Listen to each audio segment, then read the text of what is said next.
ওমা মা, 5 টাকা দাও, আলুর চিপস খাবো। বাইরের জিনিস সবসময় খাওয়া ভালো না মনা। তাহলে তুমি আমাকে একটা আলু দাও, তুমি খালি বলে দাও যে কেমনভাবে আলুর চিপস বানাতে হবে। ঠিক আছে, বলে দিচ্ছি, তাহলে তুই বানা। প্রথমে আলুটাকে ছুলে নে। একটা ছুলুনি দিয়ে আলুটাকে ছুলে নেওয়ার পর, তুই তো পাতলা করে কাটতে পারবি না, তাহলে এই ছুলুনিটা দিয়েই পাতলা পাতলা করে ছোলার মতো দেখবি আলুটা কাটা হয়ে যাবে। আলুগুলো ওরমভাবে পাতলা করে কেটে নিলি।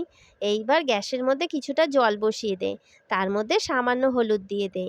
এইবার জলটা যখন ফুটে যাবে আলুগুলোকে দিয়ে দে। তারপর 1 মিনিট ফুটিয়েই আলুটাকে তুলে নে। তারপরে কি করতে হবে? আলুগুলোকে তুলে নিলি। এইবার আলুগুলোকে একটা একটা করে ছাড়িয়ে দে। ছড়িয়ে দেওয়ার পর তারপর পাখার তলায় 1 থেকে 1.5 ঘন্টা মতো রেখে দে, দেখবি আলু থেকে সমস্ত জলগুলো শুকিয়ে গেছে।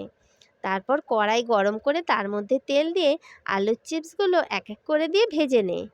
আমাদের ভিডিও তোমাদের যদি ভালো লাগে, প্লিজ সাবস্ক্রাইব করে দিও, কমেন্টে জানিও যে আমাদের ভিডিও তোমাদের কেমন লেগেছে। আমাদের ভিডিও তোমরা দেখে থাকো, প্লিজ একটা লাইক দিয়ে দিও।